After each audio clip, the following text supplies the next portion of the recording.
What's going on, guys? Welcome back to another episode of Robbie Sucks. So, I'm waiting on truck parts to come in. But, in the meantime, I kind of want to see if I can get the integra running. But, the battery's dead. And I tried to charge it, and it's really dead. But, I have a spare battery in the garage. Let's see if it's still good enough for me to run. Check it out.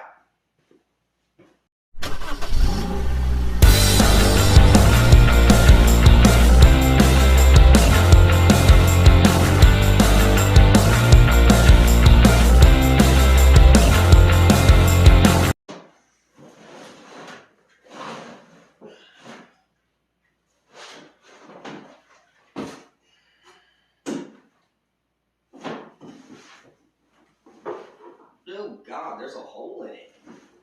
Oh, my goodness. There's a hole in that antifreeze.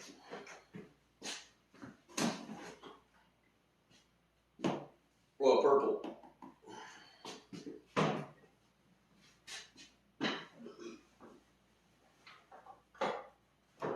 Oh, that's heavy.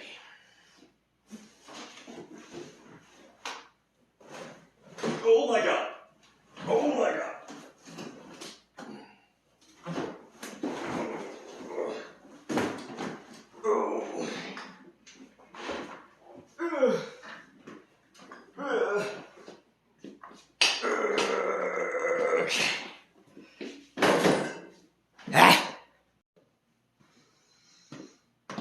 Okay guys, so it's been a couple hours. We got the battery here. I had to put it on the trickle charger, and you can see it is charged and ready to go. Now I'm just gonna make sure that the battery is charged, so I'm gonna hit it with my multimeter and see what it's sitting at. So it's a battery, so we're obviously gonna go with DC, or direct current. Click it to 20 volts DC. I'll disconnect my plugs here. We're gonna go red for positive, black for negative. You guys know the drill. See where we're sitting at. Red for positive, black for negative.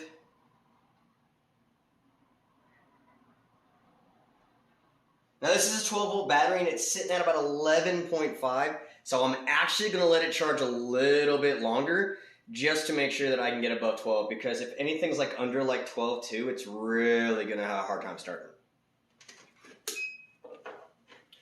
Red for positive, black for negative.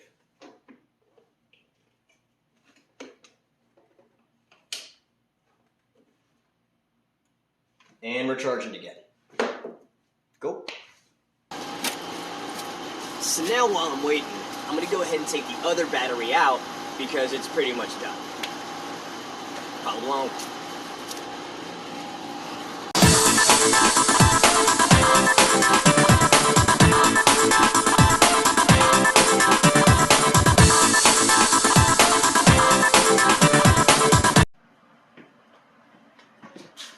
Now, one thing that's bothering me about this battery here is I recently purchased it like 3 or 4 months ago, and for it to be dead or zapped as much as it is, kinda bothers me, right?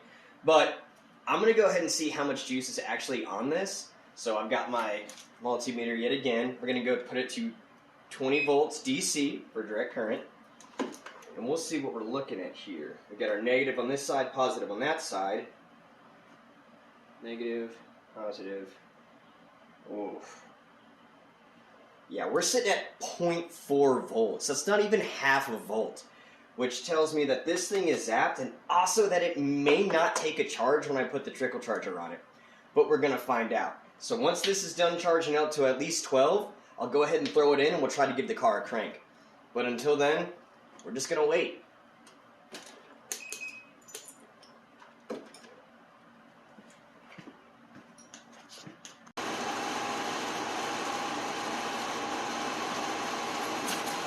Let's try it.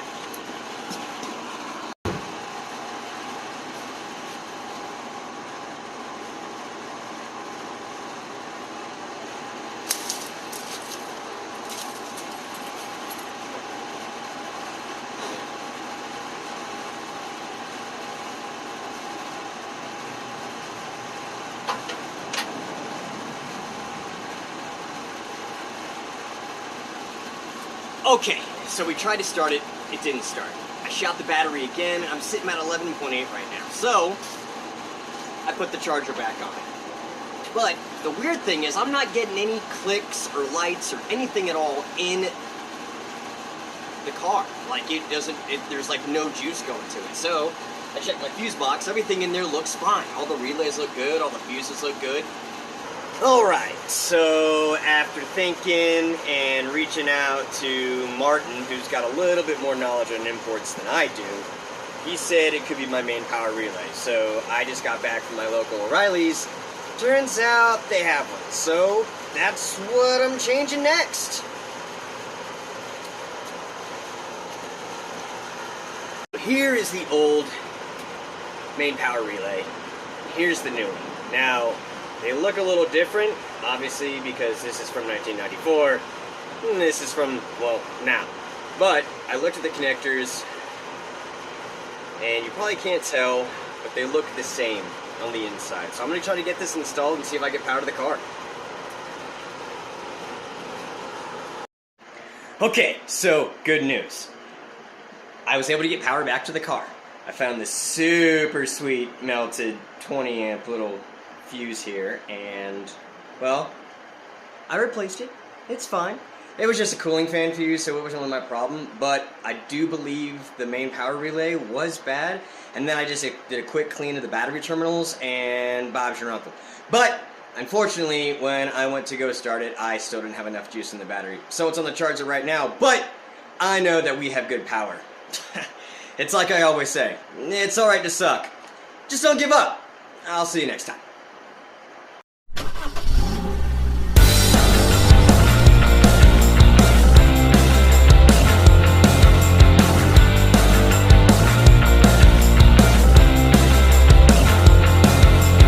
What's going on, guys? Welcome back to another episode of